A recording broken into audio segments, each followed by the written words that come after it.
In the 1958 film A Night to Remember, adapted from Walter Lord's book about the tragic story of the ill-fated Titanic, we see a vivid portrayal of the rigid class stratification of the early 20th century. The opening scenes set the stage by showing first-class passengers preparing to depart, flaunting their wealth and privilege. This is followed by the second-class passengers who reflect a comfortable yet more modest middle-class status. And finally, the third class or steerage passengers who come from the poorest parts of Ireland and are seen departing in crowded horse-drawn buggies. These scenes offer a preview of the contrasting conditions of the three distinct social classes aboard the Titanic. On the ship, the class distinctions are even more pronounced. First-class passengers enjoy luxurious, sumptuously decorated staterooms, fine dining in elegant restaurants, and sophisticated entertainment. In contrast, the third-class passengers are crammed into crowded, less-than-ideal cabins, making do with basic provisions. The dire implications of these class divisions are thrown into sharp relief when the Titanic strikes an iceberg.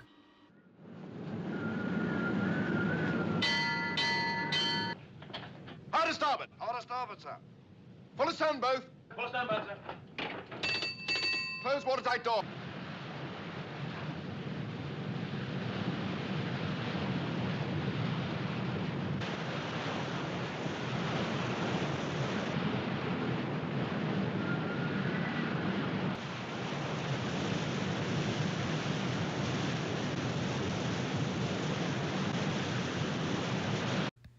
The realization of this disaster is met with disbelief. The Titanic was hailed as unsinkable. How could this be? You struck a bird. I think she's badly damaged. Their initial shock soon turns to dread at the realization that there are an insufficient number of lifeboats, with first-class passengers given priority, revealing the iniquities of the class system. The film vividly depicts how each class is treated differently during the evacuation. While the first-class passengers are coddled and treated with patience, the steerage passengers are manhandled and treated harshly. You'll be told when to go up. The ship's crew, acting as enforcers for the wealthy, bars steerage passengers from entering the upper decks, ensuring their almost certain demise. In a poignant scene, a small group of rebellious Irish passengers from steerage breaks free. Here, what do you think you're up to? I'll have you arrested for damaging company's property. The lot of you. They eventually reach the opulent first-class dining room and are stunned by the contrast between the extreme luxury of the rich and their own modest conditions. First class. Come on, man. This moment captures the essence of the film, showcasing the sobering reality of confronting the spaces normally restricted to the upper echelons of society. When the steerage passengers finally reach the deck, they find that all the lifeboats are already taken, many of them only half full. There's only 4. There must be more. This realization deepens their anger and frustration at a system that accommodates the rich to the detriment of the poor. As it soon becomes obvious that the ship is going to sink, panic ensues, and the realization dawns on everyone left behind that no amount of wealth or status can alter their fate. The once confident first-class passengers are reduced to the same level of desperation as those in steerage, scrambling for lifeboats and clinging to hope. A Night to Remember offers a profound commentary on the hubris of the privileged and the inexorable march of progress. The Titanic, a microcosm of British society, is faced head-on with the inevitable forces of change that challenge the immutability of class and social ranking. The collision with the iceberg shatters the illusion of invincibility. The unsinkable ship, much like the entrenched aristocracy, finds itself vulnerable to the forces of nature and the passage of time. The iceberg can be seen as a powerful symbol of society's reaction to the unearned privileges of the aristocracy, representing the hidden forces within society that harbor simmering resentment towards the excesses of the rich and the inevitable confrontation with change and modernity. As the Titanic sinks into the icy depths, the moment serves as a powerful metaphor of change. In the cold, dark waters of the Atlantic, the distinctions between rich and poor dissolve, leaving only the raw human struggle for survival. Charles and Camilla were met with a dismal showing of public support last week at the King's address to the Parliament. Now, I challenge anybody to tell me without looking it up what Charles actually said in his address. Nobody knows because nobody cares. The only thing that was noticed was the over-the-top, ostentatious display of pomp. For all their entreaties about modernizing the monarchy, is this the best effort they could come up with? They came off looking medieval, cartoonish, and ultimately out of touch. Watching this, you would think this is actually a poor man's idea of what wealth's supposed to look like. But perhaps the most striking thing of all was the lack of crowds lining the streets as opposed to previous occasions during the late Queen's reign. The streets were empty. At times, it seemed as if the anti-monarchy protesters and police were the only ones there to see the king. Indeed, it was quite surreal to see this pair looking like they just stepped out of a deck of playing cards, parading down the empty streets of Westminster, decked out in their garish costumes, dripping in jewels, while ordinary citizens struggled to get by. The wealth gap couldn't have been more literal at this very moment. Here is Charles and Camilla's triumphant moment, a moment they've waited for decades, and no one came to see them. Charles is set to receive a soaring increase in income from the sovereign grant, from 86 million to a whopping 132 million pounds. This income derived from the profits made from the Crown estate, which posted a £1.1 billion profit this year, is mostly from rents and investments. However, The Guardian, who began this reportage last year, tried to get answers to questions such as what tax rate does the king have to pay? How many engagements were attended by working royals? How much rent did the non-working royals have to pay? They were met with responses like, ask someone else, work it out for yourself, or simply, you have no right to know. This entrenched secrecy and lack of transparency mirrors the infamous Black Spider memos where for years Charles, while he was Prince of Wales, lobbied members of the Parliament to pass laws favorable to the monarchy and grant them further and further exemptions from accountability. The Guardian's expose also revealed that in certain parts of England and Wales that fall under the duchy, if a person dies without a will, their unclaimed assets go to, you guessed it, this long-known archaic custom known as bona vacantia has been justified by claiming the money is given to charity.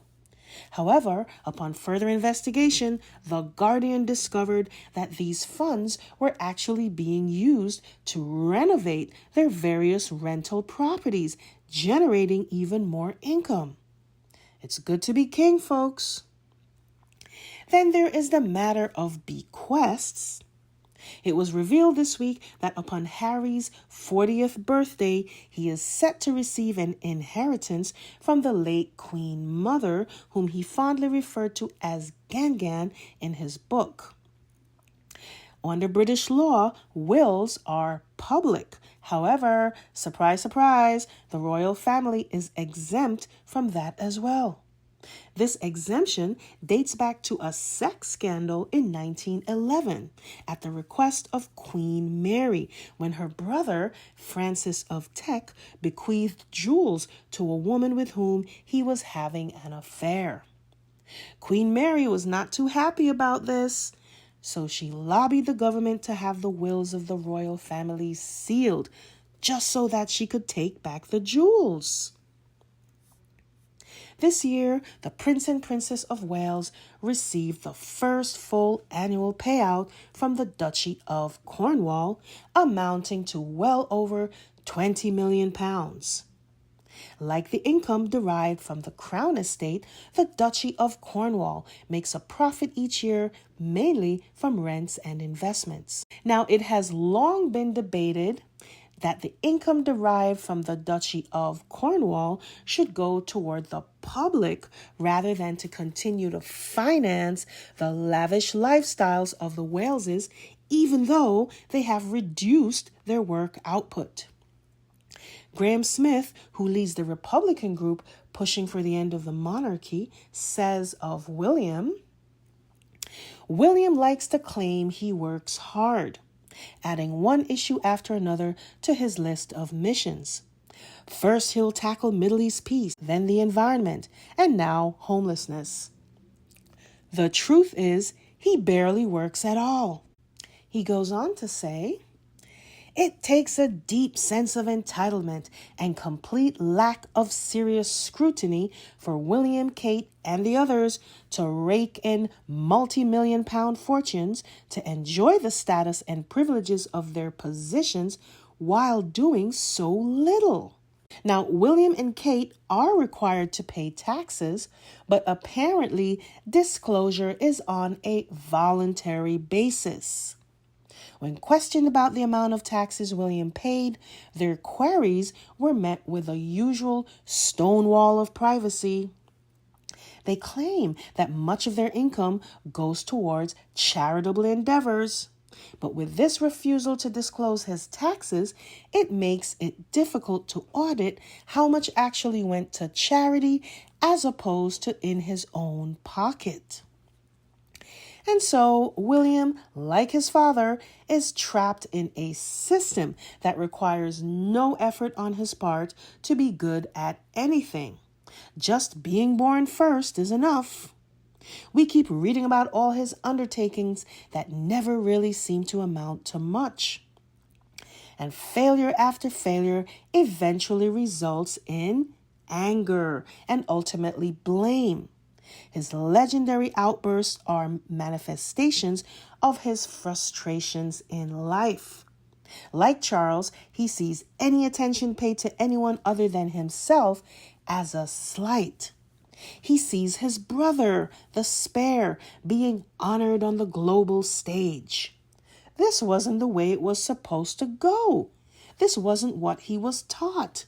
In the minds of Charles and William, anyone outside their nucleus of power outshining them is unnatural.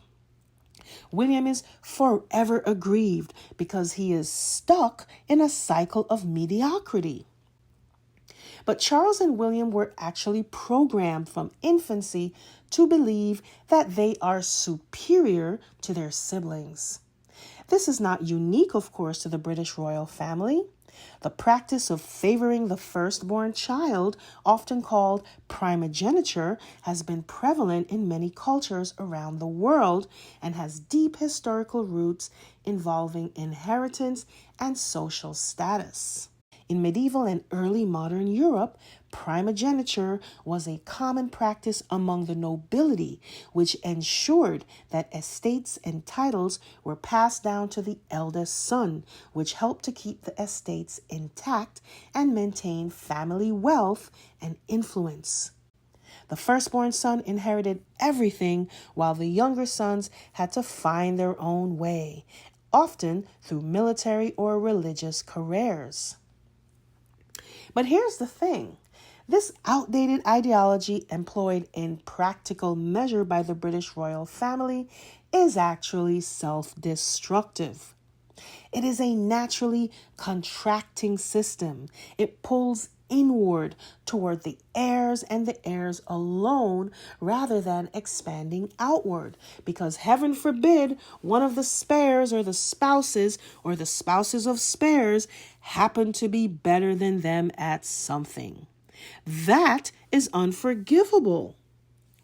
They must maintain tight control of the narrative that supports the fallacy of superiority of the firstborn, even if it means operating through gross incompetence.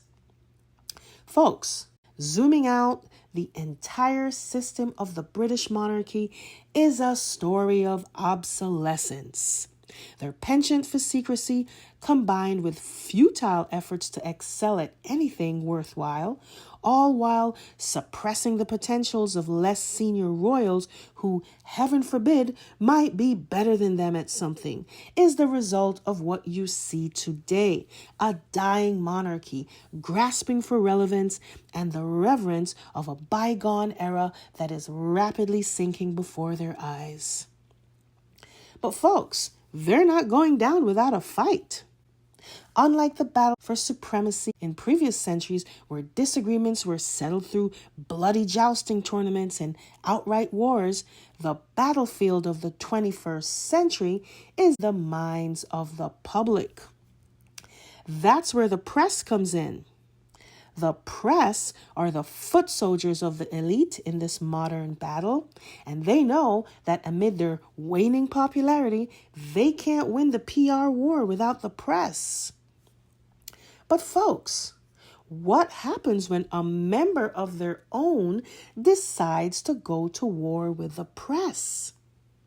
When Harry first discovered that the tabloids had violated British privacy laws by hacking into his phone, he decided that enough was enough. This generational curse would end in his time. But where William chose to accept a secret settlement, Harry made the bold decision to take them to court. Doing so was effectively a declaration of war. This was a tremendous undertaking, and when he announced to his family his intention to sue the press, they responded that it was a suicide mission. But Harry's mistake was thinking that he would get support for his decision from his family without fully taking into account the extent of his family's complicity. He soon realized that in declaring war against the press, he was effectively declaring war against a Goliath of a media empire run by a tiny group of oligarchs, including his own family. He started stepping on a lot of toes.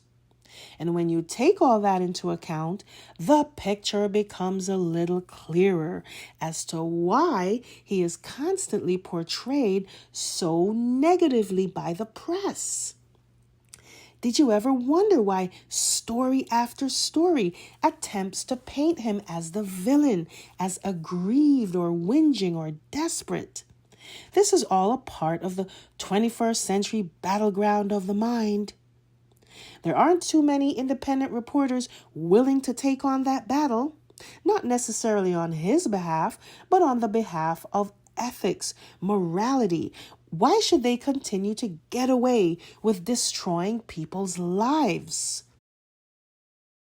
Harry recently sat down for an interview with Rebecca Barry, where he revealed that the phone hacking took place all the way back to the mid-90s when his mother decided to break free. Hard question to answer because anything I say about my family results in a torrent of abuse from the press. I think everything that's played out has shown people what the truth of the matter is. For me, the mission continues, but it's caused, as you say, part of a rift. And we all know what became of her. Her ultimate demise in a Paris tunnel was the culmination of an auto-da-fe by the press, where she was mercilessly hounded and maligned. It's not difficult to see the echoes of what happened to Diana taking place today with her younger son. And folks, it doesn't require much of a stretch of the imagination to know who was behind the vilification of Diana in the press. Charles and Camilla have been a formidable duo in their clever and insidious manipulations for years. Their bonding was forged in the fires of jealousy of Princess Diana. And now their embarrassing, uncouth, almost vulgar behavior are the real-life equivalent of the emperor with no clothes. And despite the unrelenting efforts by the press to shield them, everyone can see them for who they really are. And Charles has never been very media savvy. That's where Camilla has become a great asset to him. Camilla has long held an influential position over the press, stemming from her lifelong career as a courtier. Just as Charles and William were bred to assume the role of heir to the throne, so was Camilla bred to sidle her way into the British aristocracy, forming connections through gossip and intrigues, conniving and matchmaking to benefit herself and her family.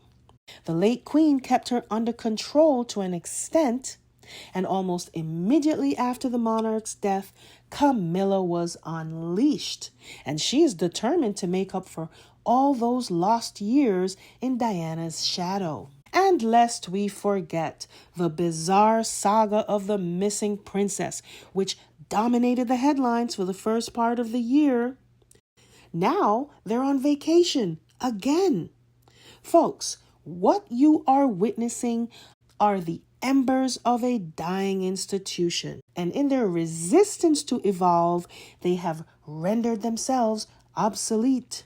And it's just a matter of time before they eventually sink into obscurity.